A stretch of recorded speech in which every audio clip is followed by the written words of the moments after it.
Hello and welcome back to A Lost Rides of NI in Ireland. Today we're going to be looking at Aldo Morelli and McIndoe's Top Spin, which operated at Kiddieland in Portrush. If you notice any incorrect information or have further information about the ride, please politely let me know in the comments below. Another thing I'd like to note before I begin is that photos and videos of Top Spin at Kiddieland is practically almost impossible to find, so expect to see lots of footage of the ride in its current home or footage of other Fabbri Top Spins. In the year 1990, Huss introduced their new Top Spin ride.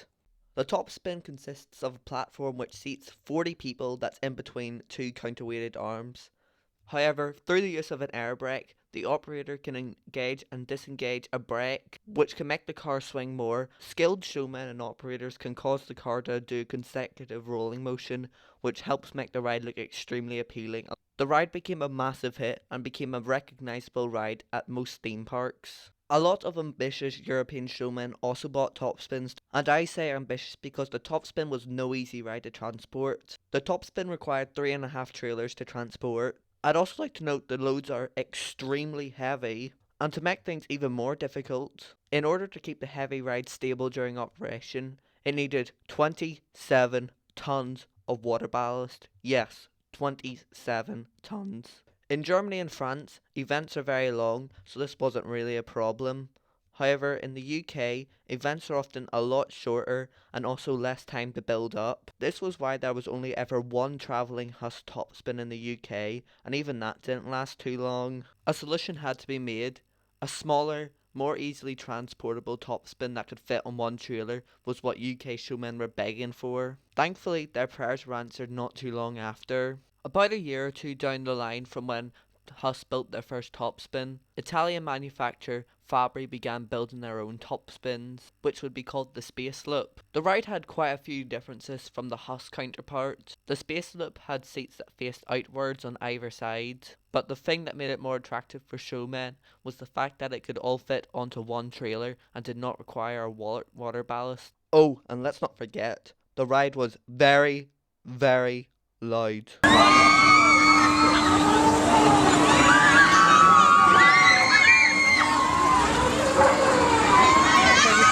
Fabbri would also find success in their top spins, and they were really popular with smaller showmen and amusement parks. In 1993, the first Fabbri Space Loop made its way to the UK and would be bought by Northern Irish showmen Aldo Morelli and Mr. McIndoe. The two showmen had been running Kiddieland Amusements in Portrush for well over a decade, and in that time Kiddieland was starting to steer away from child-friendly attractions. In 1993, the showman had taken delivery of 3 rides: Sky Screamer, Disco Swing, and Top Spin. Top Spin was placed on the site where Mega Motion stands today. It would be the main attraction of Kiddieland. The ride's impressive movements drew in the crowds from Barry's.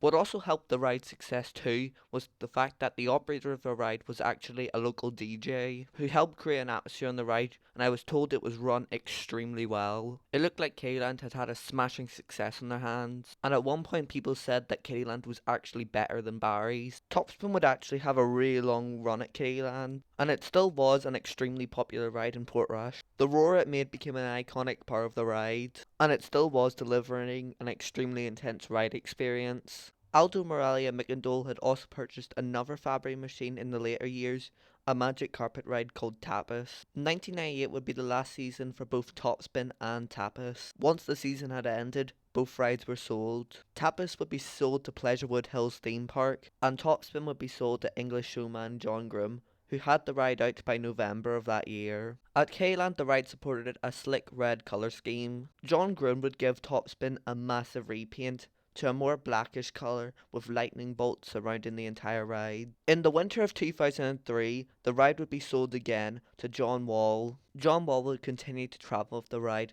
all the way until January 2010. The ride would be sold and exported to Croatia. The ride stayed in Croatia for an unknown period of time, before later on being sold to Bosnian fairground operator Luna Park Bolero. The ride is actually in a really great condition these days. It looks to be running really well. It also still uses strobes and jingles, which also creates a really good atmosphere. And it looks like Topspin isn't going anywhere. Meanwhile, back in Portrush, Aldo Morelli and McIndoe decide to purchase a brand new Fabbri machine.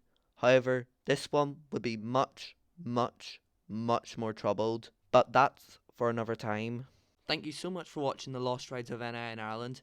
If you enjoyed this video, I'd appreciate if you considered subscribing and stay tuned for the next video. Thank you for watching and goodbye.